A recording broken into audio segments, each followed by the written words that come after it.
एक बार एक नगर में अकाल पड़ गया था और उस नगर में एक ब्राह्मण रहते थे जिनके यहाँ पर सब संत जनों का आगमन होता था। यात्री संत जन जो होते थे उसी ब्राह्मण के यहाँ जाते थे और जाकर के वहीं प्रसाद ग्रहण करते थे। लेकिन अब उस नगर में अकाल पड़ा, ये बात संतों को नहीं पता थी। संत जन अब भी वही प्रेम भाव मान करके उस ब्राह्मण के यहाँ जाते थे। अब वो ब्राह्मण ये सोचता था कि अब मैं कैसे इनके लिए व्यवस्था करके लाऊं। एक बार संत आए तो मना तो कर नहीं सकते कि आपकी सेवा नहीं करेंगे, सेवा तो करनी है, लेकिन करें कैसे।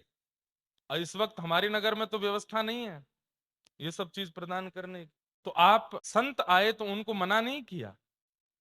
आपको पता चला पास के नगर में एक सेठ है, उसके यहाँ पर अगर कोई व्यक्ति 4-5 घंटे काम करता है तो वो एक सेर आटा उसको देता है, रुपए नहीं देता, आटा देता है। तो आप गए और उसके यहाँ जाकर के 11 घंटे काम किया और 11 घंटे काम करने पर जितना 5-6 सेर आटा मिला उसको लेकर के आए, आकर के रोटी सब्जी बना करके संत को पवाया। तो संत को ये बात पता चल गई थी कि यहाँ तो अकाल है, दुर्भिक्ष है, ये कैसे लेके आए सामग्री। तब उन्होंने पूछा कि तुम्हारे नगर में तो अकाल पड़ा है, तुम सामग्री कैसे लेकर के आए। तो उन्होंने बताया कि भगवान पास के नगर में एक सेठ जी हैं, उनके यहाँ 2-3 घंटे काम करो तो वो एक सेर आटा देते हैं। तो आप सबकी सेवा के लिए मैं वहां गया और 11 घंटे वहां क्रम करके आया और उन्होंने मुझे ये आटा दिया जिससे मैंने सामग्री बनाई। संत इतने प्रसन्न हो गए, बोले वरदान मांगो, क्या चाहिए। संत को लगा था कि वरदान में धन मांगेंगे, संपत्ति मांगेंगे, वैभव मांगेंगे, लेकिन ये सब ना मांग करके उस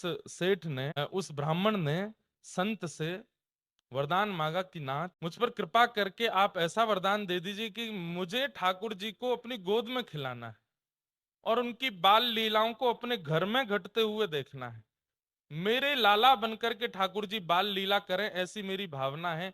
कृपा करके मेरी इस इच्छा की आप पूर्ति करो। तब संत ने मन में विचार किया, मुझे तो लगा धन मांगेंगे, स्वर्ण मांगेंगे, मणि माणिक मांगेंगे, लेकिन ये तो ठाकुर जी की प्रेम भक्ति मांग रहे हैं।